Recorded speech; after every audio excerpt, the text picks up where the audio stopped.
Hello everyone, welcome to a second thoughts overview of Alberic the Bordeleaux of Bretonnia. Now I played through the initial turns and have some conclusions on how this faction plays out. I will show you its mechanics and some army compositions later on. This is how I approach these campaigns, the conclusions before starting actually a new campaign. So it should help you out in your own decision making. Any questions? You can let me know in the comments below, of course. So let's play with Alberic the Bordeleaux. For the short victory, we need to complete the Grail vow with Alberic de Bordeleaux and to occupy, loot, raise, or sack 30 different settlements. To be honest, this is quite an easy campaign. It consists of leveling up your lord, really, which you will always do while conquering. So, you will achieve a +3 hero capacity for all heroes. It's average, considering that you only have 2 hero types, but it's rather decent, considering that you actually require them for your armies to be much more effective. So they greatly enhance your armies and should be with your armies. So yeah, it's decent, let's say. You need to, for the long, you need to achieve the short victory conditions. Occupy, loot, raise, or sack 70 different settlements. This part may take longer even than to attain 10,000 chivalry, but it depends. It's another mechanic we'll speak a little bit later. And then you need to complete the final infantry war battle. This shows up as soon as you finish having the 10,000 chivalry. So, long victory reward is the hero recruit rank +10 in all provinces. So this just helps that you get better heroes off the gate as you continue into domination or other goals. Okay, so Alberic, he has the strength of the sea, which implies that he has +2 recruit rank for Bretonnia Knight units. That means just all Knight units, and he also. They also take one less turn in recruitment, which is excellent. But the last two are the best ones. Income from ports +50%. That's huge, actually, considering how many port places there are. And then you have immunity to high sea, reefs, and storm attrition in all armies. If it was, to be clear, if it was just for his army, it would already be good. But to all armies, it's already really cool. In itself, it means that you can really play this faction like a pirate campaign if you wish. And it's excellent just to have the replay value of this campaign. In fact, I would try to influence you to explore that ability as, you know, in all of its essence, because it's so good. Now, climate is average at best. Not the best faction to conquer the whole map. There's too many unpleasant and uninhabitable places. Let me just show you there. So, I go here. It's too much non-green, really. Too much yellow, too much red. And that is the one thing that doesn't help. But of course, to dominate places with ports would be a good idea. So maybe dominating, you know, this is the faction probably that you will like to try to have 3 theaters of action. Like I'll try to go into Cathay and these parts of the lands, and then over here, and then over here, and then just slowly push to the north. That would be sort of the idea if I would go into a domination campaign, for sure. But yeah, it's up to you. Of course, be mindful of the replenishment rate issues and the income from buildings. But yeah, overall, should be nice. So your starting location is quite defensible. It's nearly in an edge of Lustria, which is this region over here if you don't know. And you are in a 3 settlement province basically. So although you start on a minor settlement, it is already tier 3. And you already have a tier 2 stables, which you can immediately upgrade to a tier you know, in 3 turns you'll be able to recruit Knights of the Realm and Questing Knights, which is crazy good for Bretonnia. Now, typical expansion will be, of course, to try and dominate Lustria, and in that sense, you'll probably have to fight a lot with Lizardmen, with Skaven down here, with the Dark Elves, with Vampire Coast. If you manage to secure the Empire as a friend, then that would be great, because of course you'll benefit from getting some of their armies and some of their units as well. So that'll be the main idea. Typically dominate Lustria and then figure out what you wish to do for the rest of your campaign.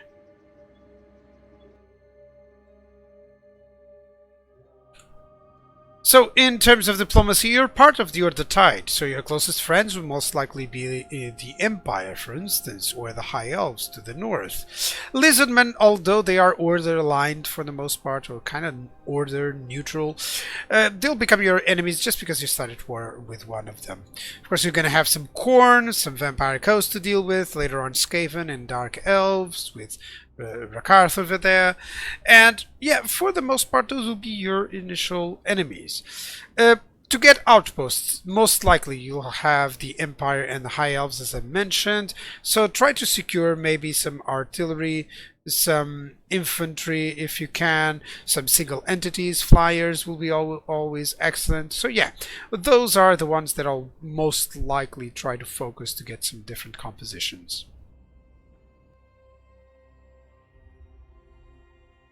In terms of mechanics, let's begin with the vows. There are 3 with various benefits, namely reduced upkeep for most cavalry units, or corruption, or campaign movement range, some weapon strength there as you can see, and also some wound recovery time and enabling magical attacks, and the fact that the Lord will be wounded instead of killed in battle, and of course all the upkeep reduced for these various units. Now, to complete these vows, you'll have to achieve specific missions that you pledged that Lord to. For instance, I pledged, for the questing vow, I pledged the Alberic de Bordeleaux to win a siege battle in the desert or jungle climate region, which is pretty easy because I'm in a jungle climate region.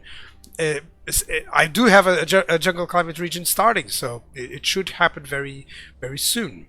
So all of these you'll have to do for each lord, of course. Some of them will start with the Knight's Vow, some won't start. It's up, of course, it's up to you to choose from the options that you get in order to pledge and to try and get those vows. Now, chivalry. Chivalry is a specific mechanic that you accumulate in order to generate campaign-wide buffs. If it gets too low, it's fine. You don't have too much of an issue. But if you may call, for instance, the Green Knight, if you have high amounts of chivalry, and all lords, for instance, will start with the Knight's Vow, more recruit rank for knights, which is excellent. And then at the end, you'll have significant buffs, very good ones, including some leadership, which you lack for most units, which is excellent in this case. So, yeah. If you have it high enough, then you can summon the legendary knight, the Green Knight, which is a beast of a unit. Ethereal single entity, both great at taking damage as well as killing other single entities and units. Finally, you do have the peasant economy. So in this case, as you can see, I'm suffering from less income from farms. It could be the other way around. And why is this? It's because each settlement I control can sustain an additional 2 peasant units, with our capital being able to sustain 8. And what is that? Basically, each unit has an icon there, stating whether it is a peasant unit or whether it is a knight unit, as you can see there. And this is important because as long as my farms are in overcapacity, then it implies that I'm not suffering from basically drafting. This is implying that I have way too many peasants on my armies instead of working the fields. That's basically what it means here. So, of course, you may notice that it's less. It's just because I just won this battle.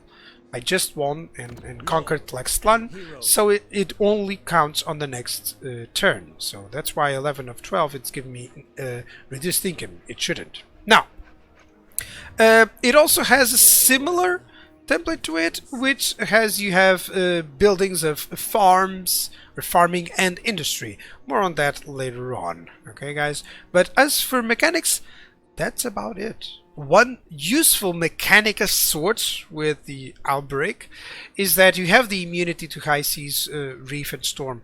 So basically, compared to any other Bretonnian faction, you're most welcome playing in the seas and trying to get some of the goodies that you may find there. It's a good faction to just have a couple of lords, or maybe 1 or 2 lords, just roaming the seas trying to get all those goodies and being literally a pirate. I would consider this, for Alberic, a mechanic in itself, honestly. So province edicts are important for Bretonnia. You have your control and corruption edict. You have an income from all buildings. We have a recruitment cost and local recruitment capacity. Note, +2. This is important. It helps out. Then we have a growth, which is always welcome. And we also have a research rate and minus construction cost. It's one of the best series of edicts that we may have. But notice that against all the other factions, they like, for instance, a sort of defensive one or a reduced effects from plagues one. That would be a good thing to have, but unfortunately you don't, of course. Now, as per army stances, I can show you here. You do have the channeling, so the Winds of Magic Power Reserve in exchange for some range from 10% range. You also have Encamp for enabling replenishment and access to global recruitment pool and immune to most attrition, but also at a cost of 50% move. Now, note one thing, it's with the raid, it costs 50%. You need 50% move at least to engage in raiding. And the issue with that, you also have ambush, it's not showing here. But the issue is that they cost chivalry per turn, because it's not really chivalrous, let's say, that you're raiding or that you're ambushing.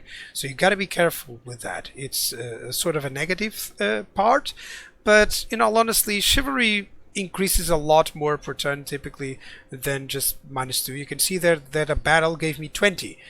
While ambushing and raiding gave me -2. So it's not really that significant, but of course, the longer you go on without battling, without getting some positive traits, the worse your chivalry will get. And of course, you need to get 10,000 for the victory and also for all those nice buffs. So be wary of that. Try not to be too much unchivalrous, basically.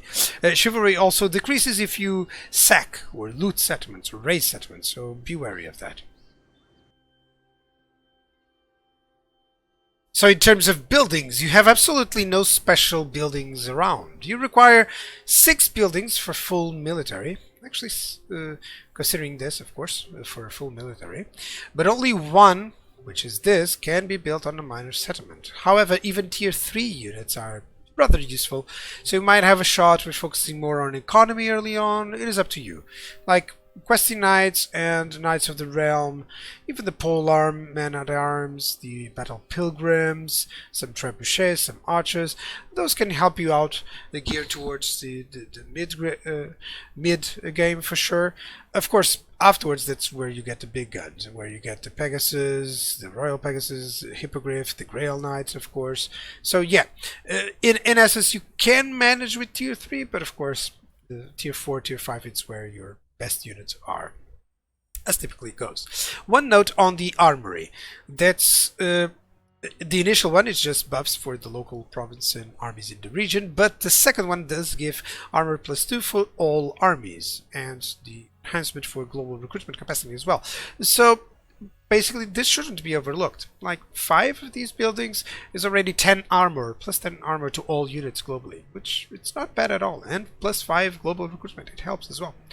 Infrastructure has the unique situation of splitting farming and industry. So they are kind of mutually exclusive because, of course, the income that you get here, it reduces by 100% the one from the local region. So yeah, that's a problem. They do have a secondary building. So for instance, for farms, which provide income and of course access to peasant bowmen, you also have this building, the water wheel, which provides more income from farms, more growth and local recruitment capacity.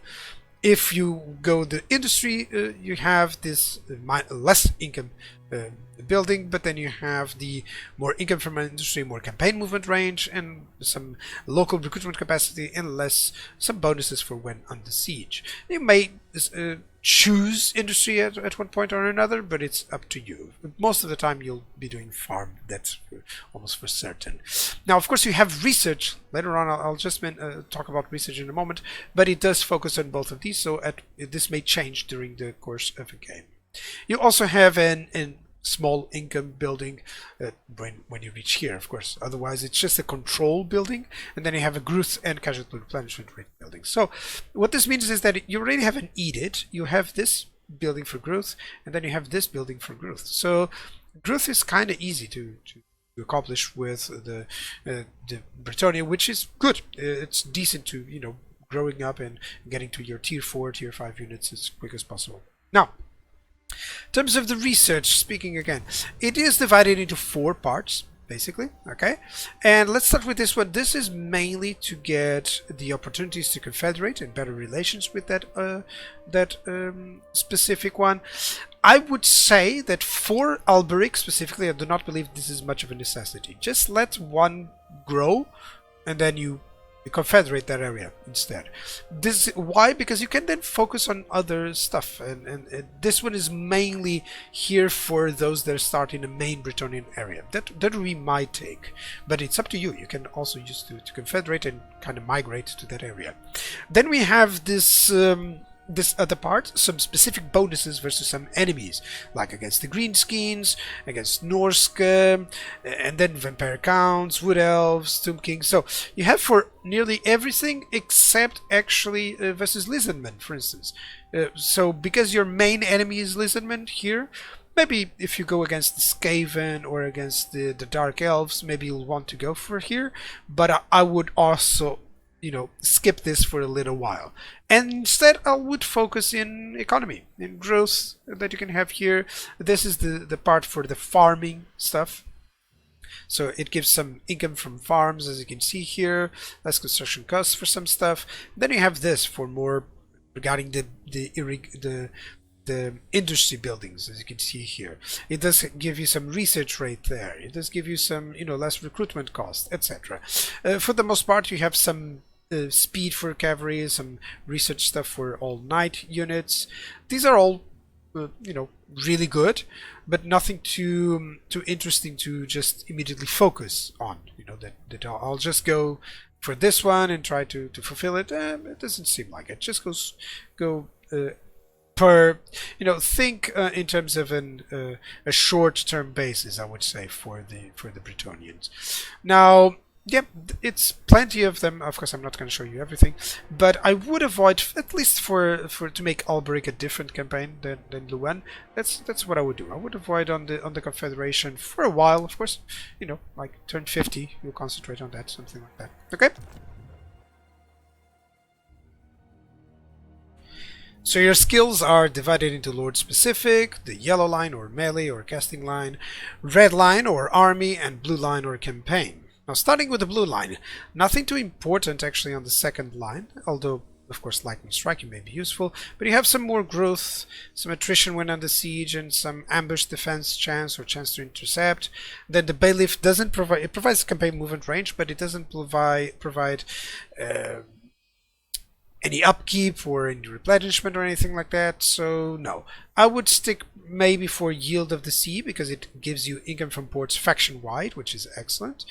But other than that, really I wouldn't concentrate in anything else. Maybe this Servants of Manant to have less corruption and more hero recruit rank or hero capacity for paladins. That would be it. That would be where I would stop. The red line does have some, it's rather expensive. Considering the units that you have, it splits both early and elite infantry and early and elite cavalry, so it makes it difficult to have a good synergy. Like, I'll select this skill that will, you know, help out for the composition for the early game and the mid game and the late game. It's different for the Bretonnians. More on that in just a while. So yeah, in specific for Alberic, he has mainly some good campaign buffs. So he does also focuses on, like we'll see next, he focuses on foot squires and on Knights of the Realm, which is still a decent idea to make a good army for him. Do note one change in terms of the heroes is that your paladin is basically your melee hero that follows you in battle. And you do have the replenishment ability with the damsels, so that's why one damsel in each army may prove very, very useful as well.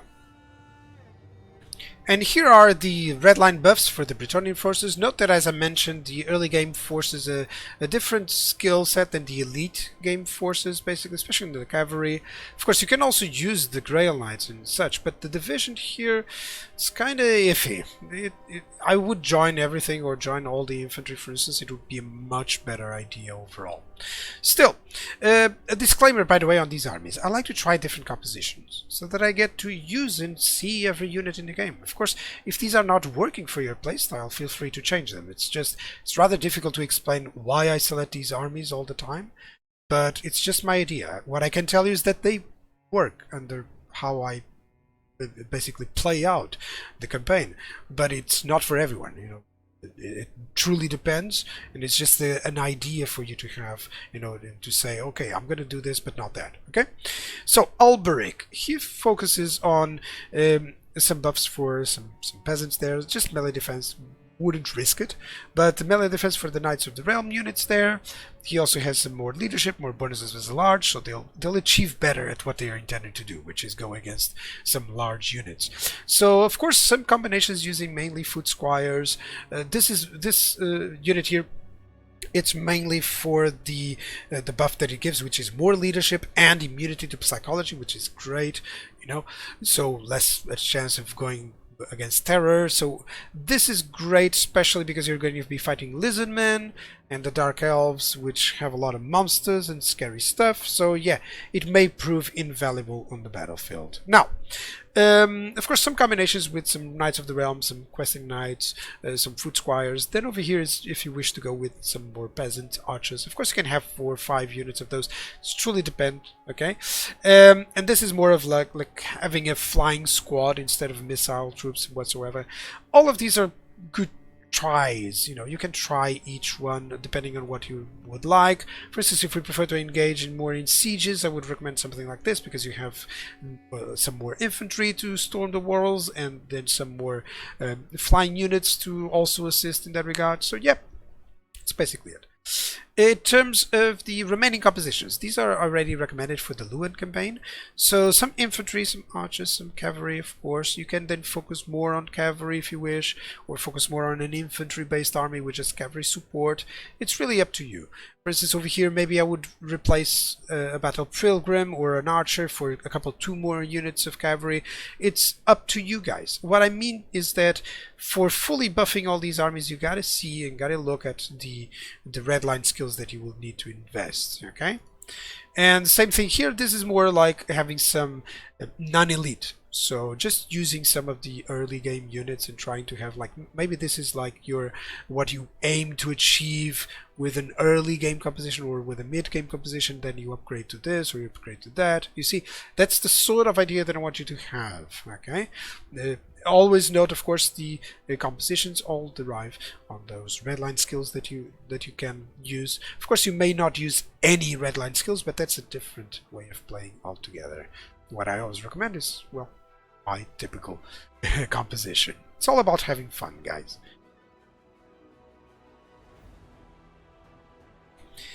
So Alberic having a different starting location means different enemies. It brings a welcome breath of fresh air to Bretonnia. Definitely having his strength in any coastal areas, particularly. So maybe you can go just for that, you know, just have a sort of an empire based on controlling all the sea regions. That would be interesting. I would love to explore the sea lanes to ensure that I get a completely different playthrough than any other Bretonnian leaders.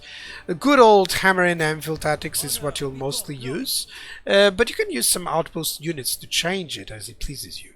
Now, your army consists mostly of average infantry, average missiles, great cavalry, great flying units. It does lack strong anti-large infantry and lacks single entities. For the most part, the units will require some red lines, some research buffs to hold against harder enemies. Replenishment is average at best. Alberic benefits from no attrition at reef, high seas, or storm.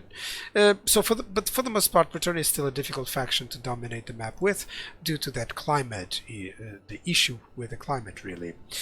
I believe still, now it is time for you to become a chivalrous pirate with Alberic de Bordeleaux.